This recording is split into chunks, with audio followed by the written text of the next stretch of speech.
I'll take some questions. Here is a too little too late moment from Kid Starver himself. Prime Minister, two issues here, obviously the aid and also the recognition of Palestine. First of all, on aid, what assurances did you receive from President Trump that he will use his influence with Prime Minister Netanyahu to allow the aid that you've talked about, the aid going in by trucks as well as by air? What assurance did you receive from him? He sounded as though, when he talked about every ounce of food going in, and you can't fake the pictures that we've seen on TV. Tell me about the reassurances you've heard, the promises, pledges from President Trump. And on the recognition issue, you do appear to have moved your position from as recently as last week, really, where you were talking about various other measures. I'm wondering what has influenced you into making what looks like a U-turn here on this issue? Is it pressure from the 250 or so MPs, most of whom are Labour? Is it pressure from inside your cabinet? We hear there are 7 cabinet ministers pressing you to push for recognising Palestine. Or is it President Macron, who of course lobbied you? He talked about it last Thursday about recognising the Palestine also at the UN General Assembly. And what difference? I think the insidious part about what the UK and France is doing is that they're literally dangling Palestinian state recognition as this like threat against Israel when it's just the moral thing to do, and that should have done it a long ass fucking time ago. And they're only doing that because they recognize the depravity of the Israeli campaign so far that has turned into a genocide that they cannot avoid any longer. So the very fact that they just go, oh, well, we might actually recognize Palestine as a state as PR 22 months into a genocide is ridiculous. Like, you're saying that you're holding this as a talking point against the state of Israel. Just fucking do it, man. What are you waiting for? Not only that, but also the recognition of Palestine as a state is literally the bare minimum. What you should be doing is recognizing the evils of Israel and stop sending weapons to Israel. You should be stopping your spying missions that you do at the behest of the Israeli military objectives, which is a genocide. I am so fucking annoyed by this. Yeah. Starmer really said, if you don't scale back your genocide back to, let's say, normal acceptable apartheid, then we'll recognize your victim's right to exist. How about that? That's precisely what it is. And it's a ridiculous fucking take. Are you going to deny the proud British tradition of financially aiding fascists? It's true. True. This is a British tradition. You say, we started this process and we will see it through. As Lord Balfour declared, we will see it through. This is right. Who amongst us have not starved as a consequence of its settler colonial ambitions? Who amongst us has not starved a few indigenous people? What Israel is doing is continuing along with the proud British tradition. Yes, a bit of noncery and a bit of apartheid. Very nice. Yeah, this is somehow even more offensive. Palestinian people either get a state or they get to not be mass bombed every day you get one. I will also say this. It's shocking that he's even worse than motherfucking Macron. Because Macron didn't offer like additional conditions.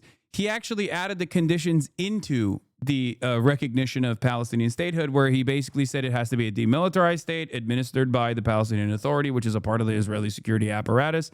So the very fact that Israel considers that to be a non-starter is also fucking ridiculous.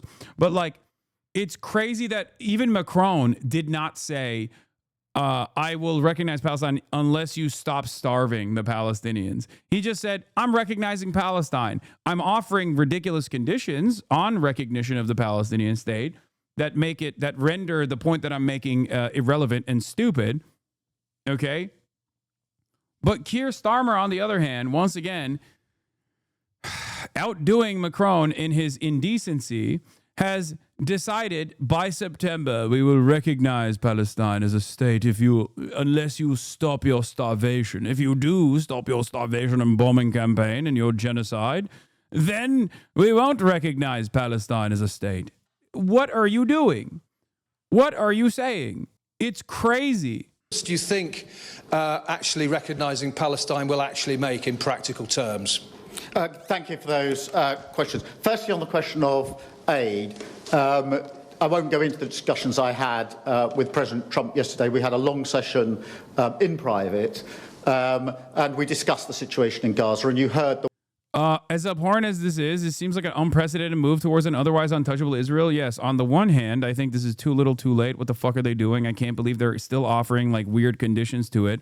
On the other hand, even the very threat of France or the UK saying that they'll offer state recognition to Palestine is unprecedented, because that's how much clout and institutional control Israel gets to have. Okay, that's how much Israel is seen as like a non-starter. way the president then put it in the press conference that we held afterwards. And I think you could see for yourself his concern about the humanitarian situation in Gaza, as is my concern, because we've been saying for some considerable time now we need to get more aid in. Yeah. It's kind of incredible that Keir Starmer managed to find a policy on this that would please literally nobody. UK to recognize State of Palestine in September unless Israel holds a ceasefire. Israel will be enraged and call him an anti-Semite. Palestinians will find it disgusting to make recognizing their rights a kind of bargaining chip. And Starmer will pat himself on the back and say, well, if everyone's mad to you, you must be doing something right.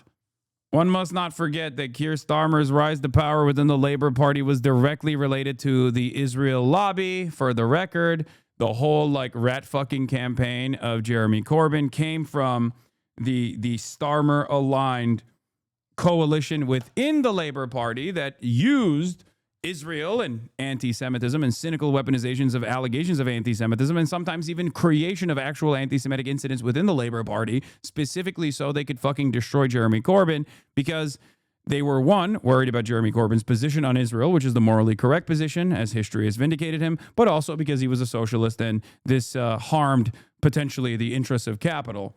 So it was a win-win on that regard. Bro put on CNN? Why? What's on CNN? I don't know why I got one guy, but fuck it. Fuck it. We ball. Oh, Trump. Epstein stole young woman at Mar-a-Lago. I know. I'm going to get to that in a second. Don't worry. We're going to cover that in a second. Let's finish this at first. Volume and at speed. And the situation now is absolutely catastrophic, which is why I've taken this decision today. In relation to the two-state solution and the recognition of Palestine, this has been long-standing Labour Party policy. It was in our manifesto.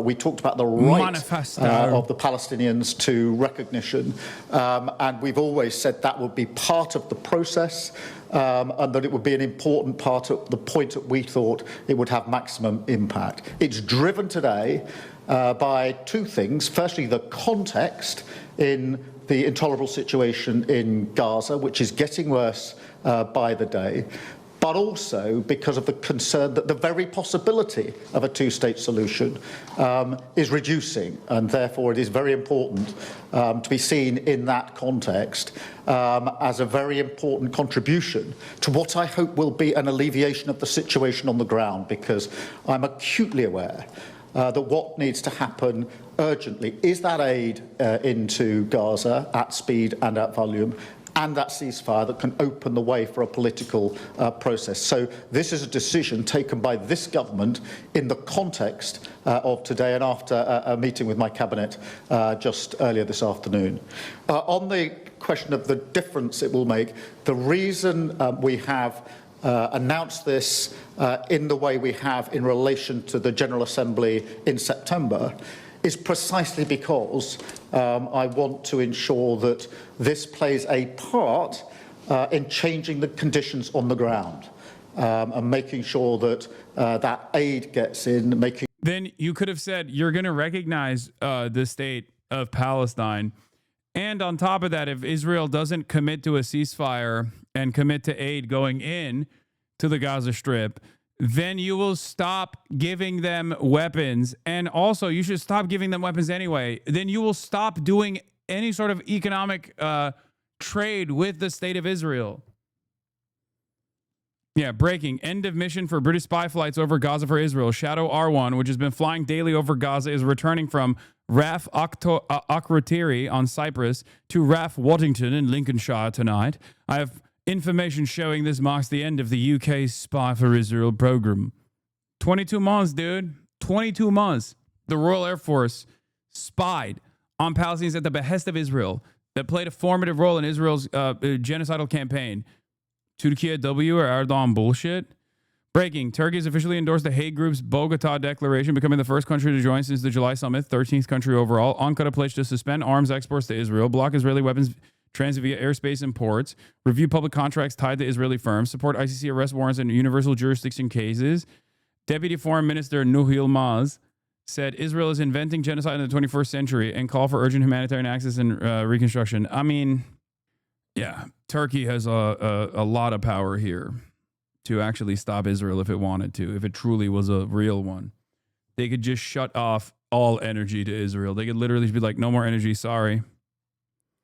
Netanyahu linked Israeli daily Israel Hayom calls for a plan to initiate war with Turkey over northern Cyprus. This is one of the many possible flashpoints for this looming conflict. Ankara's perspective, it'd be better to wait for U.S. inability/unwillingness to continue patronizing Israeli aggression. Oh, Israel Hayom. Northern Cyprus is also an Israeli problem. Oh my God, dude, that's awesome. Let's go. Let's fucking go, dude. Hell yeah. Hell yes. I'm on board with this. Israel, do it. Liberate Cyprus, please. Dude, listen. Some might say Cyprus was also a part of the greater Israeli project.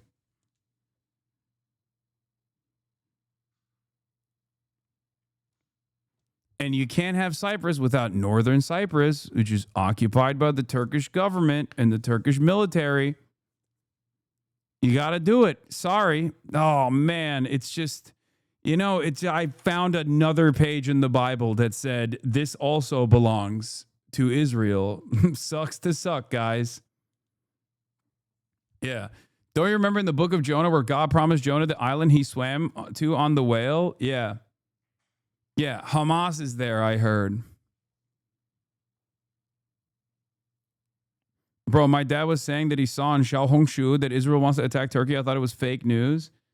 I mean, it's kind of fake news, yes. It's just like posturing. Look, all I'm saying is Israel has a right to defend itself. And by that, I mean Israel has a right to all of Cyprus, okay? It's not Greek. It's not Turkey. It's Israeli, okay? That's right. You thought this was a conflict between Turkey and its claims and the Turkish citizens that live in northern Cyprus versus like the Greek citizens of Greek Cypriot background living in the rest of Cyprus. No, it was actually, they were all Israeli. And by that, I mean everyone there has to leave immediately, evacuate immediately because it has to be Israel.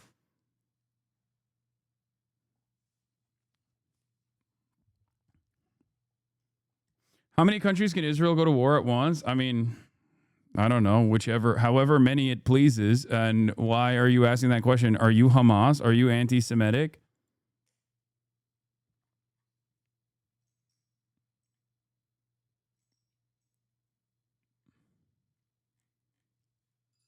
What's happening?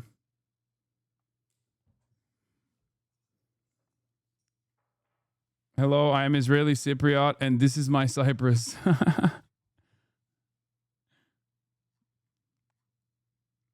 Yeah. No, that makes sense. That makes total sense to me. Yeah. Where else can gay Israelis get married if not Cyprus? Very unpolitical take. Exactly. I'm apolitical. Israel has a right to occupy and take over Cyprus. And if you think that that's not the case, then you are unimaginably anti-Semitic. It's a peak anti-Semitism. They need to take Cyprus now. Okay? Ensure that there is hope of a two-state solution for the future. And therefore... Yeah. Turns out Cyprus was just another fight between good and evil. Good being Israel, of course. Never evil.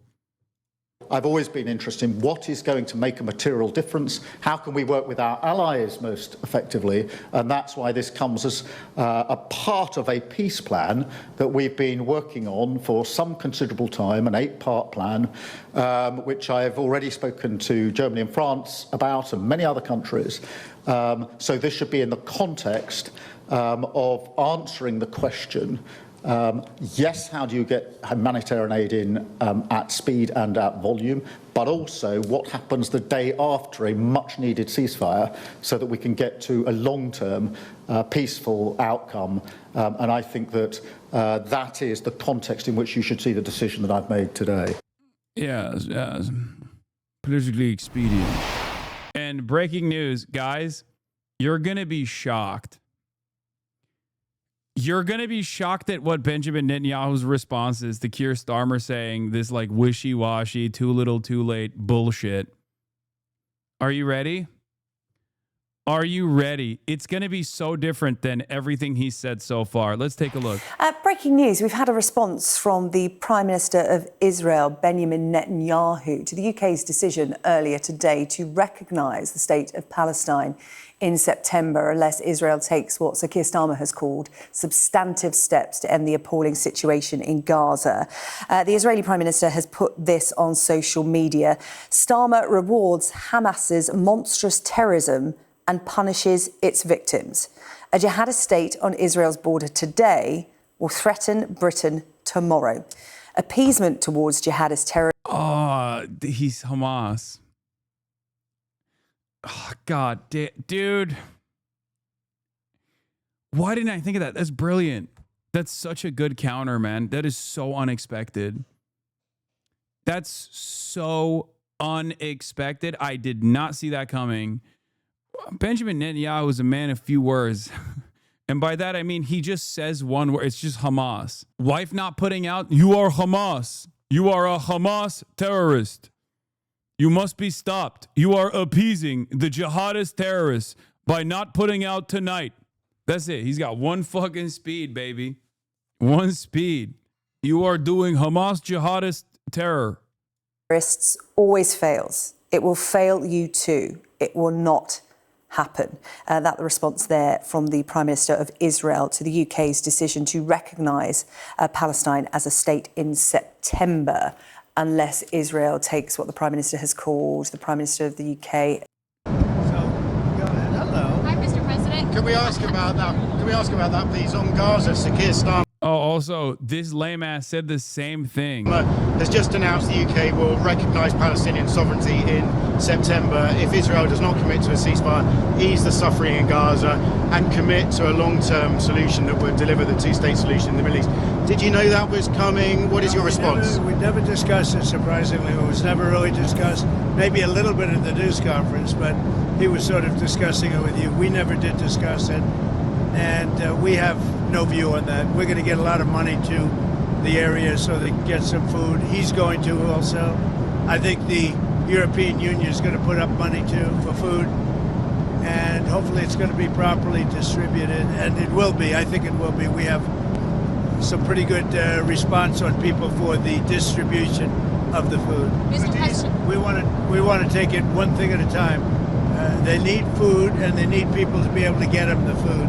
But to follow up on that, I mean, is there any use at all in pressuring Israel now to come to some sort of longer-term solution, or at least you could make the case that you're rewarding people. That you're rewarding. You could make the case that you're rewarding Hamas by letting Palestinian children eat food. You are rewarding Hamas. Hamas, if you do that. Hamas loves when Palestinians eat food, and that's an evil thing that they like. We can't reward it. We can't reward the children with baby formula. Hamas loves baby formula. They're the evil ones, of course. Remember, the evil ones in this conflict are the ones who want the babies to get baby formula. And the good guys, the greatest guys, are the ones stopping babies from getting baby formula.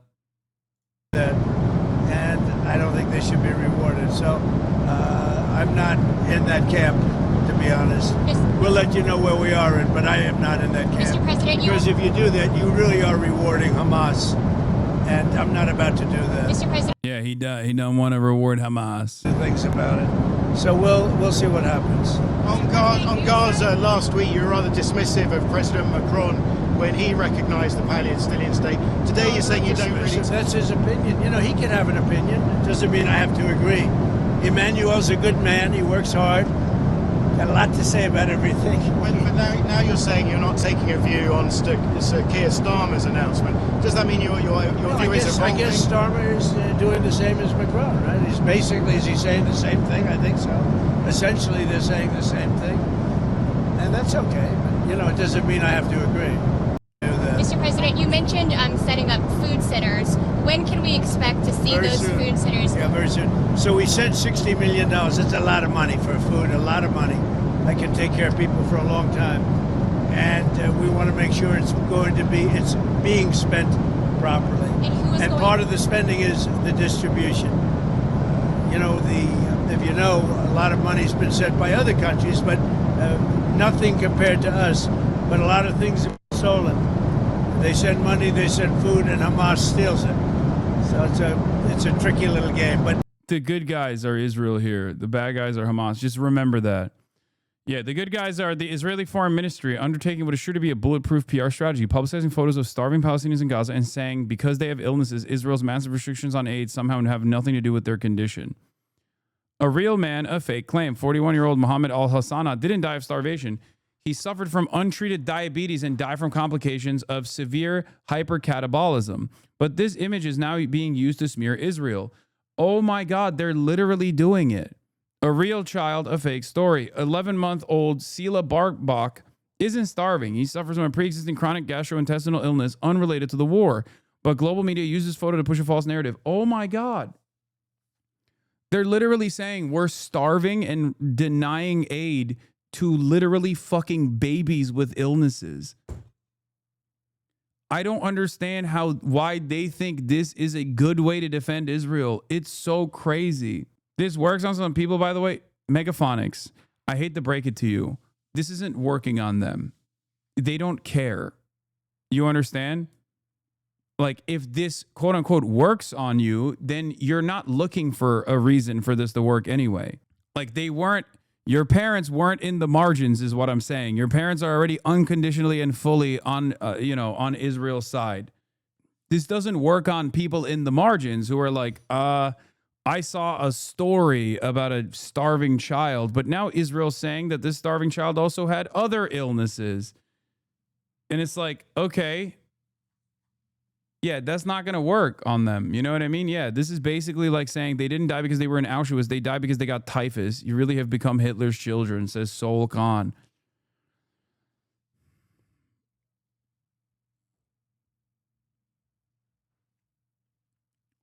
This is not even effective propaganda, is my point. It's ineffective propaganda. Meanwhile, here's what Israel's take is. Israel is banning journalists from flying over Gaza with airdrop operations from filming anything from above after blocking them for 22 months from entering Gaza on the ground. Israel threatened to halt all airdrops if any journalists film from the flight's windows.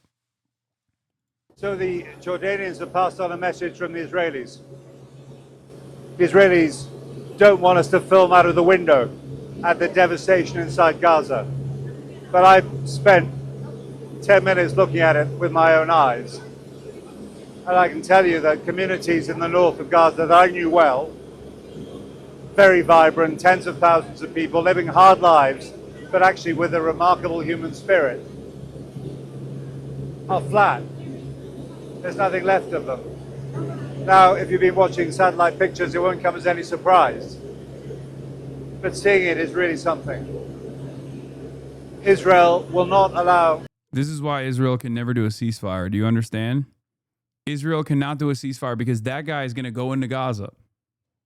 Okay? When that guy goes into Gaza, he's going to cover Gaza. And then your parents are going to inevitably come to that conclusion that this is a genocide as well. There is no hiding this truth at that point. We all are aware of what's going on. The real fear here is your parents will be aware of what's going on. Okay? You understand? That's a major part of the reason why this ceasefire will never take place, or they don't want the ceasefire to actually take place, because once it does, and they realize that this is the greatest evil of all time, okay, equivalent to what the Nazis did, then they're going to work to disband it. They're going to advocate to disband it. It's indefensible. Even your racist parents who hate Palestinians, who think they're all fucking barbaric monsters, are going to literally come to that conclusion and be like, okay, we were wrong. Reporters like myself to enter Gaza to report the story. And they don't want us to see it, to film it anyway, from above either. So the Jordanians have passed on a message. Mega is in pro-Israel circles. My parents would believe this BS too, but it's not like it's not the majority. Stop assuming insane Jewish races are the majority of Americans. No, I know. That's why I said that's just like a you thing. No, I know. I would say that from my own personal involvement in like pro-Israel Jewish communities, I literally live in a pro-Israel Jewish community. I would say that it's a lot of the pro-Israel Jews that were, constantly talking about October 7 have moved away from talking about Israel at all. And there's like a sense of shame, at least, where they're just like, maybe we shouldn't say anything. Like even the most like pro-Israel Jews, for the most part, don't say too much about the current conditions. And I think that for like we see and hear like some of the most outspoken Zionists, like ultra Zionists out there, and assume that like the rest of the country is like that. It's not reflective of the rest of the country. I think most people, even people who want to maintain a pro-Israel position, are at least like quiet because they know how fucking untenable and indefensible the situation is. It's not shame, it's muted resentment. Yeah, that's a better way to put it, for sure.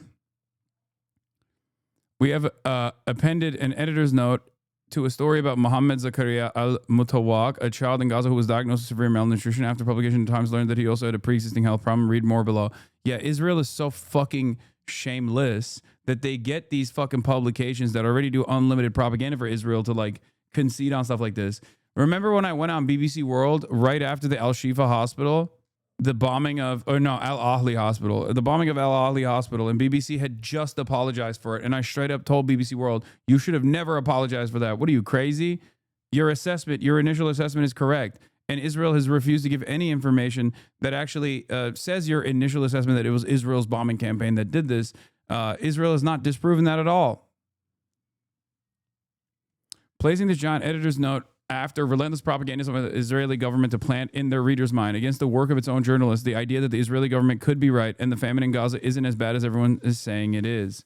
Do you agree that maybe the average Israeli is not aware about the death and destruction because of media and propaganda? Maybe. But it doesn't matter. The average Israeli's position on this is so irrelevant. The average American's position, I would say, is more relevant than the average Israeli's position on this. Because without America's say-so, without America's go-ahead, there is no Israeli genocide. And I don't think that the average Israeli is oblivious to what goes on in Gaza. I think that they see it. I think that they like it. And I think that they want it to continue for the most part. I think a lot of people don't understand the proximity to Gaza in general. It's like 50 miles down the road, to like one of the most populated areas in Israel. It's like 50 miles away. It's not that far. They can see it. We're going to make sure we have some very good people. They're going to be watching it. Who is going to be running those food centers for you, and what kind of oversight well, can we expect? We're going to be dealing with Israel, and we think they can do a good job of it. And they. Nothing is mostly being said or talked about. So for the past 22 months, we have witnessed... Yeah, Israeli NGOs are now coming out and saying it's a genocide too. Not that it fucking matters. Like I said, it shouldn't be up to like an Israeli NGO to make this assessment, but even Israeli NGOs are making this assessment. Unprecedented levels of civilian killings, of deliberate starvation, forced mass displacement, and the total destruction of most infrastructure necessary for human and social existence. The people of Gaza have been displaced, bombed, and starved, left completely stripped of their humanity and rights. The first part of our report described exactly that, the practices through which The first part of our report describes exactly that, the practices through which the genocide is being carried out and their devastating consequences on the ground. The second part of the report, in the second part of the report, we describe the conditions that made it possible for the Israeli regime to become a regime that commits genocide.